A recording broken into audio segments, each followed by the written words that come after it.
Hello friends, मेरा नाम विकास है और आप स्टडी जोन एजुकेशन का daily current affairs lecture series देख रहे हैं। इस वीडियो में बात करेंगे 5 मई 2020 के मोस्ट इंपॉर्टेंट करंट अफेयर्स के बारे में। तो ध्यान से देखिएगा इस पूरे वीडियो को। इस वीडियो के लास्ट में मैं आपसे एक क्वेश्चन पूछूंगा, उस क्वेश्चन का आंसर आपको कमेंट करके बताना होगा। तो चलिए शुरुआत करते हैं आज के करंट अफेयर की पहले क्वेश्चन के साथ। हमारा पहला क्वेश्चन है कि निम्नलिखित में से किस बैंक ने मई 2020 में हम हार नहीं मानेंगे शीर्षक के साथ एक गीत लॉन्च किया है। हैशटैग हम हार नहीं मानेंगे इस शीर्षक के साथ एक गीत लॉन्च किया है एचडीएफसी बैंक ने, यानी कि ऑप्शन ई वाला यहाँ पर से बिल्कुल सही हो जाएगा। तो ये आपको ध्यान होना चाहिए। बेसिकली अगर एग्जाम में पूछा जाता है तो सीधे सीधे तो ये क्वेश्चन इसी तरीके से बन सकता है। दूसरा ये बन सकता है कि इस गीत को लिखा किसने है, तो प्रसून जोशी ने इस गीत को लिखा है और इसमें संगीत दिया है AR रहमान ने। ठीक है, एचडीएफसी बैंक के द्वारा ये गीत लिखा गया है। कोरोना वायरस महामारी को लेकर मतलब लोगों को एक तरीके से उत्साहित करने के लिए जो है उनका हौसला बढ़ाने के लिए इस गीत को लॉन्च किया गया है। एचडीएफसी बैंक का मुख्यालय मुंबई में स्थित है और इसके प्रबंध निदेशक वर्तमान में आदित्य पुरी हैं। इसके बाद क्वेश्चन नंबर सेकंड है हमारा कि अंतर्राष्ट्रीय फायर फाइटर दिवस कब मनाया जाता है। अंतर्राष्ट्रीय फायर फाइटर दिवस हर साल मनाया जाता है 4 मई को, यानी कि ऑप्शन बी वाला यहाँ पर से बिल्कुल सही हो जाएगा। तो ये चीज़ आपको यहाँ से याद रखना चाहिए। पहली बार 1999 में ये मनाया गया था। ऑस्ट्रेलिया के विक्टोरिया में लिंटन की झाड़ियों में आग लग गई थी, तो उस आग को बुझाने के लिए जब यहाँ पर फायर फाइटर की जो टीम थी वो गई थी, तो उसमें जो है मतलब अचानक से हवा का रुख बदला, जिसकी वजह से 5 जो सदस्य थे वो पूरी तरीके से झुलस गए थे, जिसके कारण उनकी मौत हो गई थी। ठीक है, तो मतलब एक तरीके से उनको श्रद्धांजलि देने के लिए ये दिवस मनाया गया। और यहाँ पर मैंने लिखा भी हुआ है कि जिस तरीके से फायर फाइटर जो मतलब विपरीत परिस्थितियों में काम करते हैं, अपनी जान जो है दांव पे लगा के काम करते हैं, तो उनको जो है सम्मान देने के लिए ये दिवस मनाया जाता है। भारत में 14 अप्रैल को फायर फाइटर सर्विस डे मनाया जाता है। ये क्यों मनाया जाता है? क्योंकि इसी दिन 14 अप्रैल 1944 में मालवाहक जहाज़ फोर्ट स्टिकन में आग लग गई थी। तो इस आग को बुझाने के लिए जब एक टीम भेजी गई थी, तो बेसिकली उस वक्त जो है 66 सैनिक जो थे, ठीक है, या फायर फाइटर थे, उनकी यहाँ पर जो है मौत हो गई थी। तो याद रखिएगा इस चीज़ को। ठीक है, 14 अप्रैल को फायर फाइटर सर्विस डे मनाया जाता है भारत में, और इंटरनेशनल फायर फाइटर दिवस जो है वो मनाया जाता है 4 मई को। ओके, इसके बाद क्वेश्चन नंबर तीसरा है हमारा कि निम्नलिखित में से किसके द्वारा मई 2020 में नदी के भविष्य के प्रबंधन पर एक आइडियाथॉन का आयोजन किया गया। तो इसका जो सही आंसर है वो है ऑप्शन डी वाला, यानी कि ए और बी दोनों यहाँ पर सही है। राष्ट्रीय स्वच्छ गंगा मिशन और शहरी मामलों का राष्ट्रीय मिशन, इन दोनों ने जो है एक आइडियाथॉन का आयोजन किया था। ठीक है, ये बेसिकली जो राष्ट्रीय स्वच्छ गंगा मिशन है वो जल शक्ति मंत्रालय के अंतर्गत आता है। तो इनके द्वारा जो मतलब एक तरीके से आप कह सकते हो कि एक कॉन्फ्रेंस का आयोजन किया गया था। तो ये जो कॉन्फ्रेंस थी, ये जो बैठक थी, इसके द्वारा मतलब ये तय किया जा रहा है कि कोविड-19 के कारण बहुत से हमें नुकसान हुए हैं, लेकिन जो सबसे ज़्यादा जो फ़ायदा हुआ है वो हुआ है हमारे पर्यावरण को। अगर आप देखेंगे कि जो लॉकडाउन हुआ है उसकी वजह से हमारी नदियाँ काफ़ी साफ़ हो गई हैं, पर्यावरण काफ़ी अच्छा हो गया है। ठीक है, जहाँ पर आप मतलब चिड़ियों की चहक नहीं मतलब कभी देखा ही नहीं होगा आपने, वहाँ पर जो है चिड़ियाँ चहक रही हैं। तो मतलब एक तरीके से देखा जाए तो पर्यावरण में काफ़ी तरीके का जो है यहाँ पर परिवर्तन देखने को मिला है। तो इसी चीज़ पे काम करने के लिए कि किस तरीके से हम लोग जब लॉकडाउन खुल जाएगा, जब ये महामारी ख़त्म हो जाएगी, उसके बाद भी हम पर्यावरण के लिए कैसे इस तरीके के आयोजन कर सकते हैं ताकि पर्यावरण को फ़ायदा हो, और वो जो फ़ायदा पर्यावरण को होगा उसका फ़ायदा हमें भी मिलेगा। तो इन्हीं सब चीज़ों के ऊपर चर्चा करने के लिए एक बैठक का आयोजन किया गया था। ठीक है, इसका टाइटल रखा गया था नदी के भविष्य के प्रबंधन। ठीक है, इसके बाद हम लोग अगला क्वेश्चन देखेंगे। क्वेश्चन नंबर चौथा है हमारा कि निम्नलिखित में से किस सोशल मीडिया ऐप ने मई 2020 में मत कर फॉरवर्ड नामक अभियान लॉन्च किया है। मत कर फॉरवर्ड नामक अभियान अभी रिसेंटली टिकटॉक ने लॉन्च किया है, यानी कि ऑप्शन सी वाला यहाँ पर से बिल्कुल सही है। आपकी जानकारी के लिए बता दूं कि इस अभियान का उद्देश्य है कि जो गलत सूचनाएं हैं उनको कोई भी साझा ना करे। ठीक है, तो हैशटैग मत कर फॉरवर्ड नामक एक अभियान है जिसमें विराट कोहली, अनुष्का शर्मा और भी कई लोग कुछ मतलब इसमें उनके लेकर जो है वीडियो बनाई गई है। वो लोगों को बता रहे हैं कि मतलब आप वीडियो जो फेक न्यूज़ है उसको फॉरवर्ड मत करिए, कोरोना वायरस से रिलेटेड जो गलत जानकारी है उसको फॉरवर्ड मत करिए, क्योंकि आप अगर किसी ऐसी जानकारी को फॉरवर्ड करते हैं तो उसका नुकसान जो है कई लोगों को हो सकता है। टिकटॉक इंडिया के जो प्रमुख हैं उनका नाम है निखिल गांधी। इसके बाद अगला क्वेश्चन है हमारे पास क्वेश्चन नंबर 5वां कि 4 मई को प्रधानमंत्री नरेंद्र मोदी ने कोरोना वायरस के खतरे को देखते हुए गुटनिरपेक्ष देशों के वर्चुअल सम्मेलन में भाग लिया। हमको ये बताना है कि वर्तमान में गुटनिरपेक्ष आंदोलन का अध्यक्ष कौन है। तो इसका सही आंसर है ऑप्शन ए वाला, यानी कि इल्हाम अलीएव। अभी 4 मई को प्रधानमंत्री नरेंद्र मोदी ने कोरोना वायरस के खतरे को देखते हुए गुटनिरपेक्ष देशों के वर्चुअल सम्मेलन में भाग लिया।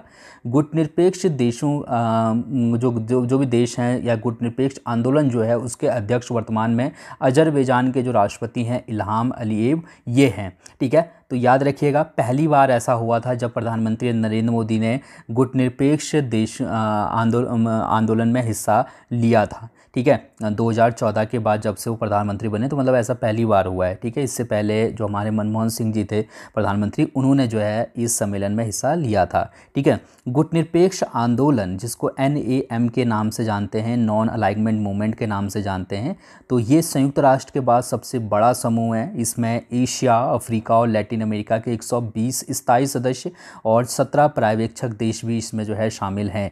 ठीक है, और ये जो आंदोलन था इसकी शुरुआत 1961 में हुई थी। ठीक है, तो इसमें जितने भी सदस्य देश हैं मतलब वो मिलजुल कर अपने आपस में रहते हैं, गुटबाजी नहीं करते हैं। ठीक है, क्योंकि गुटबाजी का जो है नुकसान होता है। जैसे कि अगर थोड़ी देर के लिए अगर हम और पाकिस्तान या फिर कोई अन्य देश, मान लो हमारा पड़ोसी कोई भी देश श्रीलंका, हम लोग गुटबाजी कर लें कि हम एक दूसरे को ही जो है सामान बेचेंगे, अन्य देशों को नहीं देंगे, तो इससे जो है काफ़ी नुकसान जो है पूरी दुनिया को होगा। ठीक है, तो इसी तरीके की गुटबाजी को रोकने के लिए इस तरीके का ये मतलब ये है जो समूह था ये बनाया गया था। ठीक है, क्वेश्चन नंबर 6 है हमारा कि मई 2020 में किस संस्थान ने इकोसेंस नामक एक पोर्टेबल डिवाइस लॉन्च किया है। इकोसेंस नामक एक पोर्टेबल डिवाइस अभी रिसेंटली लॉन्च किया है national institute of animal biotechnical Hyderabad ने। ठीक है, बायोटेक्नोलॉजी हैदराबाद ने। तो ये चीज़ हमें यहाँ से ध्यान रखना चाहिए और याद रखिएगा कि ये जो डिवाइस होगी इसके द्वारा मतलब इस डिवाइस के द्वारा कि जिसमें जो संभावित मरीज़ है, अगर किसी में ऐसा लग रहा है कि कोई मरीज़ कोरोना वायरस से जो है मतलब पीड़ित हो सकता है, तो उसको उसके लार से जो है सिर्फ 30 सेकंड के अंदर ही ये पता लगाया जा सकता है कि उसको कोरोना वायरस है या नहीं है। ठीक है, अगर उसको खतरा है तो किस लेवल का है। ठीक है, अगर बहुत कम मात्रा में है तो इसमें ये जो डिवाइस होगी इसमें रीडिंग बहुत कम होगी, और अगर काफ़ी ज़्यादा जो है वो मतलब संक्रमित होगा तो इसमें जो रीडिंग होगी वो काफ़ी ज़्यादा होगी। ठीक है, तो इस चीज़ को याद रखिएगा, किसने जो है इसको लॉन्च किया है ये आपको ज़रूर पता होना चाहिए। ठीक है, ये नाम याद रखिएगा, national institute of animal biotechnology Hyderabad. ठीक है, ये हमें यहाँ से ध्यान होना चाहिए, एनिमल होगा यहाँ पर, एनिमल कर लीजिएगा इसको। इसके बाद हम लोग अगले क्वेश्चन की बात करते हैं। क्वेश्चन नंबर 7वां है कि मई 2020 में किस राज्य के कोविलपट्टी कदलाई मिताई, जिसको हम लोग मूंगफली कैंडी के नाम से भी जानते हैं, इसको GI टैग दिया गया है। ये कौन से राज्य में जो है ये कैंडी होती है। तो इसका सही आंसर है ऑप्शन सी वाला, यानी कि तमिलनाडु में। तमिलनाडु में बनाई जाती है कोविलपट्टी कदलाई मिठाई, जिसको मूंगफली कैंडी के नाम से जानते हैं। तो बेसिकली तमिलनाडु के दक्षिणी भागों में जो है ये बनाई जाती है। इस कैंडी को मूंगफली और गुड़ से तैयार किया जाता है और इस प्रक्रिया में विशेष रूप से थामी बरानी नदी का जो पानी है वो उपयोग किया जाता है। ठीक है, तो ऐसा माना जाता है कि ये थामी बरानी नदी का पानी का उपयोग करने से ये जो कैंडी है ये मतलब बहुत टेस्टी हो जाती है। तो इसी को अभी जो है GI टैग दिया है। देन हम लोग बात करेंगे क्वेश्चन नंबर 8वें की कि मई 2020 में किस शहर ने अपनी कोविड-19 टेस्टिंग बस लॉन्च की है। इसका सही आंसर ऑप्शन डी वाला है, यानी कि मुंबई। अभी रिसेंटली मुंबई में कोविड-19 टेस्टिंग बस लॉन्च की गई है और मुंबई में लगातार जो है मरीज़ बढ़ते जा रहे हैं कोरोना वायरस के, तो इसी के मद्देनज़र ये बस लॉन्च की गई है। इन बसों के द्वारा कोविड-19 का परीक्षण किया जाएगा। महाराष्ट्र की राजधानी मुंबई है, जिले हैं 36, मुख्यमंत्री उद्धव ठाकरे हैं, राज्यपाल हैं भगत सिंह कोश्यारी। इसके बाद बात करते हैं क्वेश्चन नंबर 9 की कि लोकपाल के सदस्य कौन थे जिनका मई 2020 में कोविड-19 के कारण निधन हो गया। इसका सही आंसर ऑप्शन सी वाला है, यानी कि जस्टिस AK त्रिपाठी लोकपाल के सदस्य थे और अभी रिसेंटली कोरोना वायरस के कारण 62 साल की आयु में इनका निधन हो गया है। लोकपाल के सदस्य बनने से पहले ये छत्तीसगढ़ हाई कोर्ट के चीफ जस्टिस थे। तो ये 23 मार्च 2019 को लोकपाल के 4 न्यायिक सदस्यों में से एक के रूप में नियुक्त हुए थे। लोकपाल में टोटल 8 सदस्य होते हैं, जिसमें से 4 न्यायिक होते हैं और 4 गैर न्यायिक होते हैं। इसके लिए मैंने अलग से वीडियो बनाई है, यानी कि लोकपाल के बारे में मैंने अलग से वीडियो बनाई है। अगर आप देखना चाहते हैं तो आई बटन पे लिंक मिल जाएगा। उसमें लोकपाल से संबंधित जितने भी डाउट आपके मन में होंगे वो सभी मैंने डिटेल्स उसमें डिस्कस कर रखा है। ठीक है, भारत के पहले जो लोकपाल थे उनका नाम था पिनाकी चंद्र घोष। ठीक है, मतलब ये भारत के पहले लोकपाल हैं, पिनाकी चंद्र घोष। इसके बाद हम लोग बात करेंगे क्वेश्चन नंबर 10वें की, कि हाल ही में पीटर एबडन ने रिटायरमेंट की घोषणा की है, उनका संबंध किस खेल से है। तो स्नूकर खिलाड़ी हैं, विश्व चैंपियन हैं पीटर एबडन, और अभी रिसेंटली इन्होंने संन्यास लेने की घोषणा कर दी है। इंग्लैंड के खिलाड़ी हैं ये। ठीक है, स्नूकर खिलाड़ी हैं पीटर एबडन, जिन्होंने अभी रिटायरमेंट की घोषणा की है। 2002 में स्टीफन हेनरी को हराकर ये विश्व स्नूकर चैंपियनशिप जो है इन्होंने जीती थी। ठीक है, इसके बाद क्वेश्चन नंबर 11वां है कि मई 2020 में रोनाल्ड विविथियन स्मिथ का निधन हो गया। वे प्रसिद्ध थे। रोनाल्ड विविथियन स्मिथ जो है प्रसिद्ध इतिहासकार थे और अभी रिसेंटली इनका निधन हो गया है। इन्होंने कई बुक लिखी थी और इनकी जो अधिकतर जो बुकें थी वो दिल्ली पर आधारित थी। ठीक है, यानी कि दिल्ली के बारे में जो है, दिल्ली के इतिहास वगैरह के बारे में इन्होंने लिखा था। तो रोनाल्ड विविथियन का निधन हो गया है अभी। ठीक है, प्रसिद्ध इतिहासकार या साहित्यकार ये थे। इसके बाद बात करते हैं क्वेश्चन नंबर 12वें की, कि निम्नलिखित में से किस देश ने कोविड-19 के चलते गेंद को चमकाने के लिए लार के इस्तेमाल पर प्रतिबंध लगा दिया है। इसका सही आंसर ऑप्शन बी वाला है, यानी कि ऑस्ट्रेलिया। अभी रिसेंटली ऑस्ट्रेलिया ने ये फैसला दिया है कि मतलब जो गेंद को चमकाने के लिए थूक का या फिर जो पसीने का इस्तेमाल खिलाड़ी करते हैं वो ना करें। ठीक है, तो ऐसा ऑस्ट्रेलियन इंस्टीट्यूट ऑफ स्पोर्ट्स के डॉक्टरों के परामर्श के बाद किया गया है, ताकि जो कोविड-19 का जो संक्रमण है उसको फैलने से रोका जाए। ठीक है, ऑस्ट्रेलिया की राजधानी कैनबरा है, मुद्रा है यहाँ की डॉलर, और प्रधानमंत्री स्कॉट मॉरिसन हैं। इसके बाद अगला क्वेश्चन है हमारे पास। ये क्वेश्चन कल की वीडियो में मैंने आपसे पूछा था और इसका आंसर आपको कमेंट करके बताना था। मैंने आपसे पूछा था कि अप्रैल 2020 में चुन्नी गोस्वामी का निधन हो गया, उसका संबंध किस खेल से था, उनका संबंध किस खेल से था। तो इसका जो सही आंसर था वो था ऑप्शन डी वाला, यानी कि फुटबॉल के खिलाड़ी थे। ठीक है, भारत के पूर्व फुटबॉल कप्तान थे चुन्नी गोस्वामी, जिनका अभी रिसेंटली निधन हो गया है।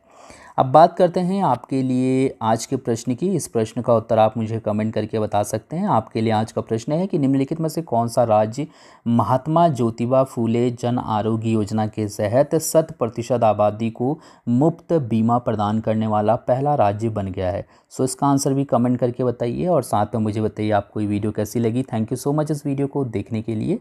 आपका दिन शुभ हो। धन्यवाद।